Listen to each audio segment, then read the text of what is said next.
This is one thing I know. I thought I hated my mom and my parents, whatever, but then I realized all those ass whoopings were for my greater good. My mom cared about me so much, she risked me having resentment toward her to stop me from doing fuck shit. I remember one time I came home and said, cuz one time, and she beat the shit out of me. And she said, Harold, I will kill you before I lose you to these streets. Back then, I'm like, this bitch.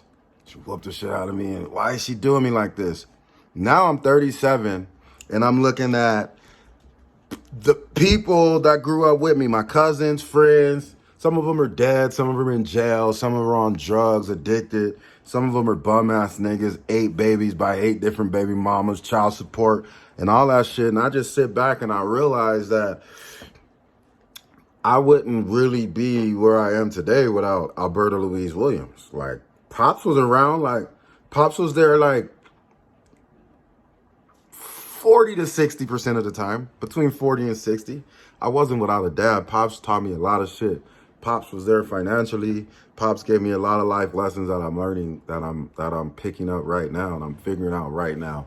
But when it comes to my mama though, she's the reason I'm a savage. She's the reason I ain't never gonna quit. She's where I get my relentlessness from, my dedication, my hard work, my compassion. So basically, it's if you didn't get that love from your mom, if you didn't get that discipline from your mom, a strong black woman that was single as fuck, a part of her being single is self-inflicted. We ain't never gonna be fake about it. But just growing up, hearing more of the stories and all of that kind of stuff, I began to realize how much my father hurt my mother. You know what I'm saying? She found out she was pregnant with me, came home, and they relationship didn't work. It is what it is. I just know that to this day, my mom is still hurt. And I had to factor in the fact that I look just like the nigga, man. I look just like the nigga. I talk like the nigga. My name is exactly like him. I'm sure when she saw me, she was happy and stuff. But I'm also sure that when she saw me, she saw a lot of my dad and was like, fuck this nigga. Not me, but my dad. And it's like, at the end of the day, I'm fucking extremely appreciative to have my mom. Like, I treated my mom like shit at times, just not being the best son I could possibly be, not being the best brother, just so much resentment. And then here you go, you got my grandma, she could do no wrong. So I'm judging everybody based off my relationship with my grandma. Nobody's gonna win if I'm judging them based off how my granny treated me. Nobody stands a chance. She was perfect. She never treated me bad.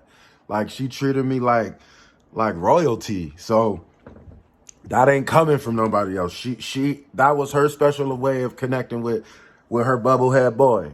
And I still miss her to this day, but I woke up realizing I don't give my mom enough credit for being one of the absolute greatest moms in the world. Like, the shit she did was regular woman shit, like mood swings and whooping my ass, and you know how women are. I forgave that, but more importantly, I forgave myself for giving her all those motherfucking problems growing up. I forgave myself for being a curious kid, like trying to figure shit out on my own. I forgive myself for living by the trial and error. Fuck what you said, what you said, what you said. Fuck the formula. I'ma figure this shit out on my own. Win, lose, or draw. I have to get out there and experience it myself. But to other people out there that, you know, don't have a good relationship with moms, or moms is no longer with us, or, you know what I'm saying, whatever the case may be, maybe you don't know your moms, whatever the case may be, just understand you have life because of your mother. Like, regardless to what you go, like, I was afraid to open up about some of the shit I went through because I didn't want anyone to look at my mom different. Right? But it happened. Her reasoning was to make me a great man, to be disciplined. Like, everything I am today has a lot to do with them ass whoopings. I just think, fuck Mother's Day and all that scripted shit. On a regular day, we just got to give our parents more love. Even when you don't think that they taught you some shit, they taught you indirectly. Like my mom, has a gambling thing. I will not gamble. I ain't betting a dub. I ain't betting a 5. I ain't going to the casino. I ain't doing none of that shit. That's just me though. Like, seeing what gambling did makes me not want to gamble. Like, right? Seeing my aunties and uncles and family on crack and shit makes me not want to do drugs, goddamn. I don't need to experience it. I saw what it did. The fuck I gotta do it for? That's my theory. Regular people learn from their own mistakes. Wise men learn from other people's mistakes. Like, are you regular? Are you just gonna keep hitting your head on the wall? No, the one thing I learned is honor your mother and father. What that means is they was kids before.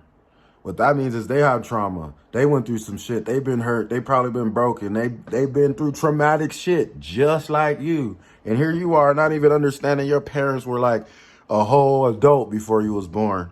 My dad was like 28. My mom was like 25. They was whole grown ass people when I was born. And somehow I think that the day they was born the day before I was born and they just was born as adults. No, they had a whole life and you fucked it up. They got pregnant.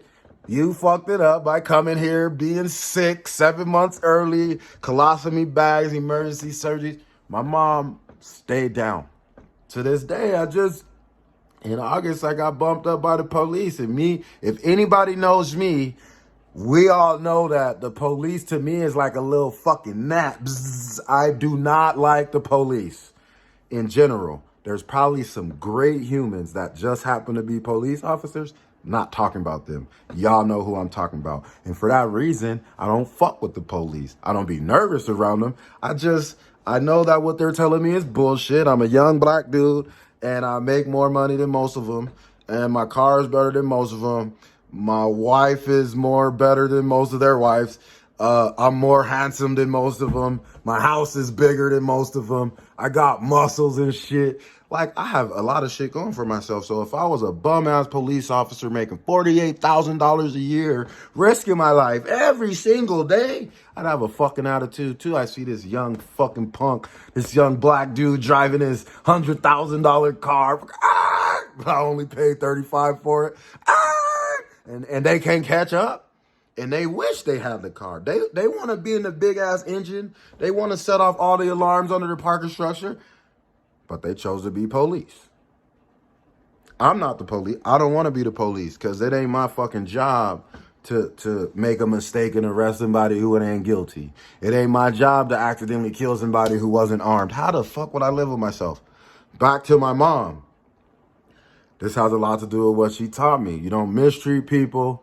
Now, here's the deal. My mom never taught me to hit back because she taught me to hit first, okay? There's a balance to this compassion shit. Sometimes you gotta be that evil force. Sometimes you gotta match that negative energy with negative energy because two negatives make a positive. Sometimes you gotta attack mode and be a savage to get peace. But at the very end of the day, who the fuck would I be without Alberta Louise Williams? Mom, I love you so much and I apologize for mistreating you all the times I mistreated you. I apologize for not being there for you. I apologize for just all the fuck shit I've ever done because I understand I have one of the greatest mothers in the world. I would say the greatest mom, but I don't want to take any credit from all the other awesome, beautiful mothers out there. So I'm saying I have one of the best mothers in the whole fucking universe. And it ain't going to change. And she going to have my back until the end. So I could literally tell the whole world how much I love my mother. And I don't give a fuck what we went through. Let somebody fuck with my mom. I triple dog dare somebody fuck with my mom. I'm a risk it all about my mom. About Alberta Louise Williams. You better be ready to die about it fucking with my mom. Okay? So have more respect for your mother. Have more respect for all the mothers out there. Hardest is the most difficult, thankless job in the world, right? The wife cleans, cooks, laundry. She does everything. She gets the kids ready, lunch. I come home after being gone from work for a week. I walk in the house. They don't even fucking know their mom. It's daddy. Mom is regular. Daddy is a superhero. It sucks, But that's what it is. Like, that's how the kids, when you are a father that's in your children's life, like me, the kids gonna think you're a superhero. They ain't seen nothing like it, and most of their kid friends don't have daddies. So I'm the motherfucking daddy of the year, and I get it from my parents, mainly my mother. My dad taught me how to be calm, how to think, how to get all the facts first. He taught me how to be a man. My mom taught me how to be a human. There's a difference. Pops taught me how to be a great man. My mother taught me how to be a great human. Big fucking difference. All right? So once again, her name is Alberta Louise Williams, a.k.a. Nugie. I love you, Mom. Forever. Peace.